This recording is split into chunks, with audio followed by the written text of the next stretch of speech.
and I just wanted to say Happy Father's Day to everyone who is celebrating.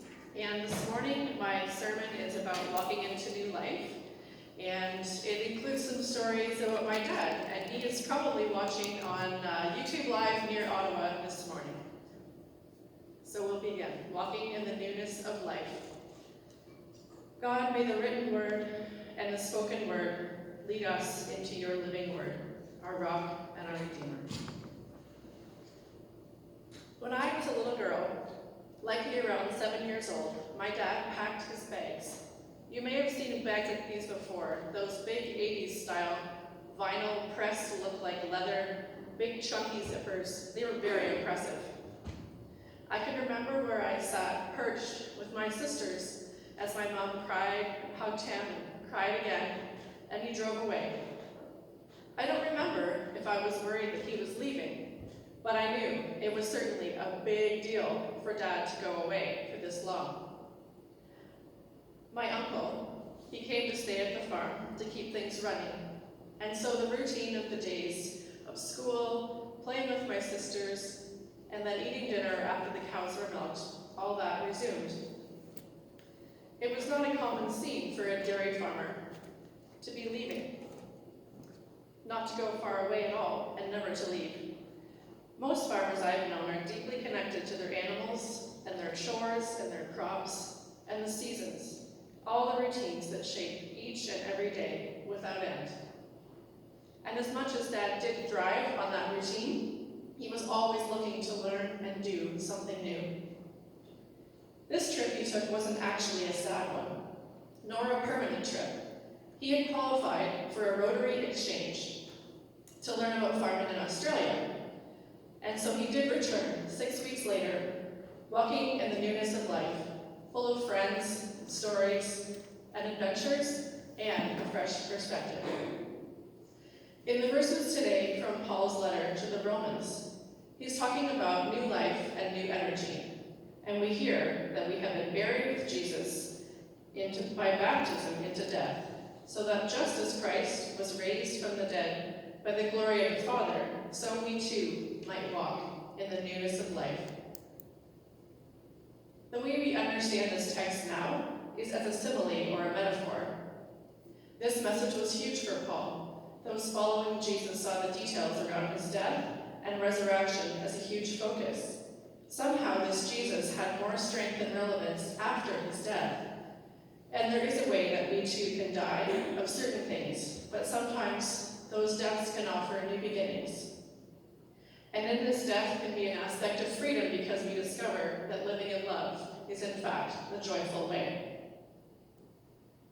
Paul speaks of freedom from sin and from brokenness. There have always been ways for humans to err and to harm each other and themselves and separate themselves from the divine. And then by doing that, separating themselves from the relationship with God. I know we can come up with an easy list of things that happen that diminish our best selves. Obsessing about getting ahead, neglecting a family member or an important relationship, not noticing a neighbor in need, overlooking others because they don't fit the mold, and missing opportunities to learn and express the gifts we've been given. It can be easy to lose this freedom that Paul has mentioned, the freedom to be the best that we can be. Addictions, health, and life's challenges can all discourage us and bring us down. Sometimes we can be influenced by others to be less than we truly are. I know it might sound like a father of 3 leaving for a long trip is perhaps not the most responsible thing to do. Let me assure you, my dad knows a lot about responsibility, and he's always been an example of someone who was able to make the best choices he could for walking the walk of life and love new every day. Freedom to move on from the muck that we come across in life, and instead to make the most of what grows out of that fertilizer. Jesus was about life and freedom, freedom to be. So raised on a dairy farm during some very lean years, Dad and his 5 siblings always had jobs to do, but he claims age 12 as the year he began to work full-time. He officially started working, and with a strong sense of duty to his parents and the family business, he had the job of milking cows before and after school when other friends were taking on band practice and football games. Driven by their memories of leaving home so young to work, my grandparents encouraged all of them for a life of finishing high school and then some. I think there's a photo here. Nearby, there's a photo. A tiny photo my grandma took of my dad standing in their farmyard. Hey, Dad. He's looking pretty fine. So he's standing there in the farmyard, hair shining, wearing his best blazer and a tie, bags packed to head off to agricultural college. He did return home to help on weekends and summers, but I'll tell you that time away transformed him. You could say college was a baptismal moment of him claiming the new life and new opportunities the Spirit could provide. So eventually there were 4 of us kids, and we all knew without a doubt, moving out and further education and travel were all on our path. I've never asked him specifically what set him on this path of mixing travel and learning, while he had the very intense and traditional role of a home-based dairy farmer. But my sense is that whenever he had the chance to pack his bags, he had an opportunity to see a little bit more of the world, to learn about more cultures, and come back to our little corner of the world a little bit brighter, wiser yet humbled, and as the text describes, walking in the newness of life.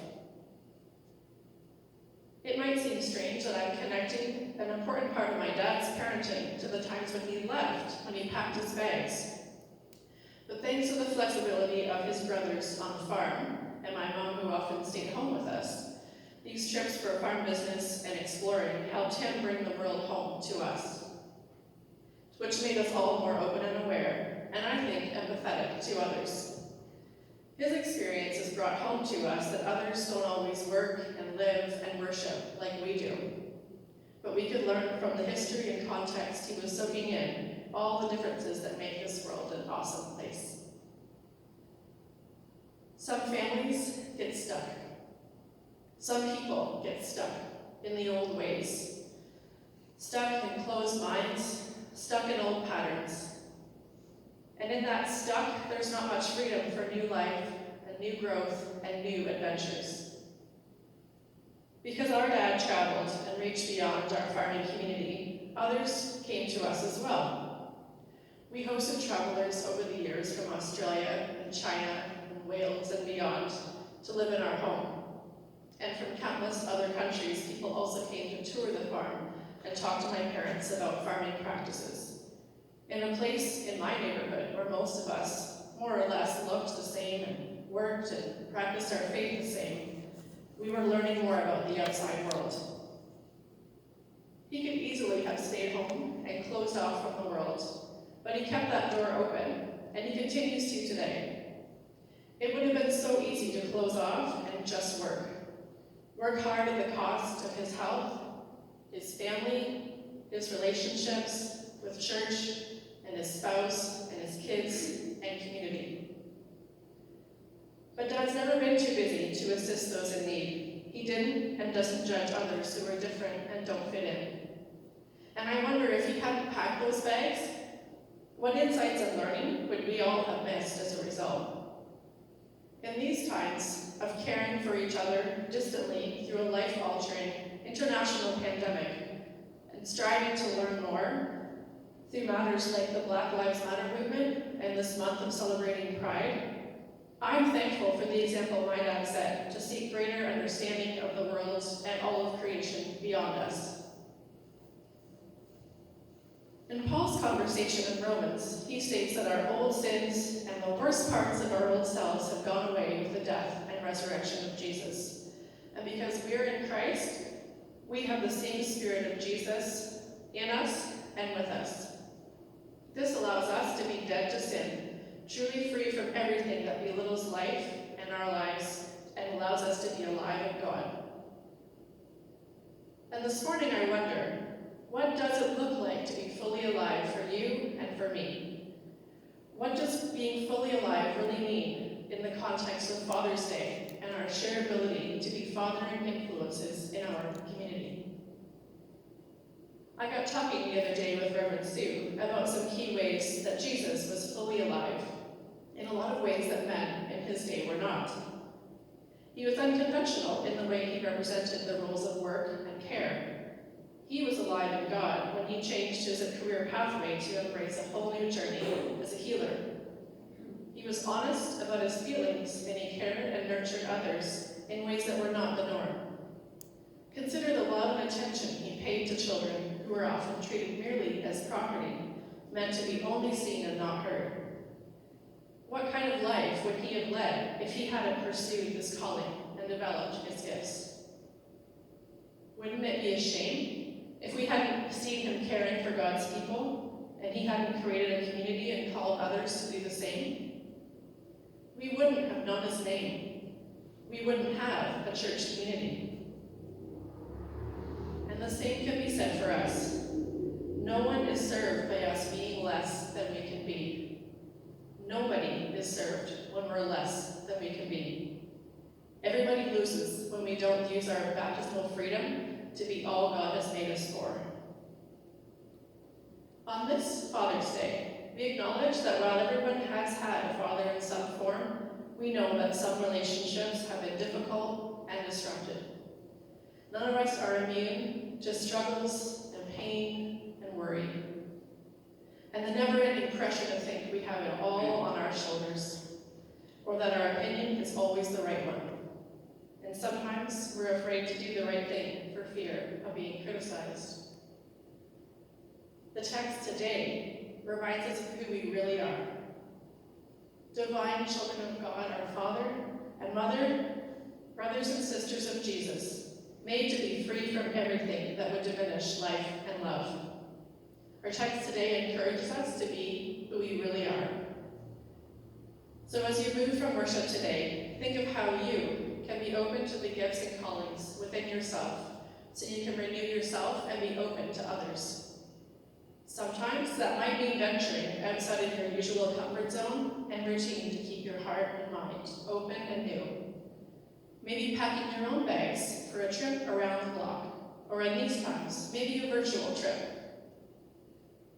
Stay alert in the spirit within us that nudges us, reaffirming some old ways and always discovering how best we can share God's love and second chances with others. Be still and be aware of our loving God who's caring for us like a patient parent. We can't leave it all up to God. Part of this work is up to us, but we can claim the freedom to be all we've been created to be with God's grace surrounding us and in us. May it be so. Amen.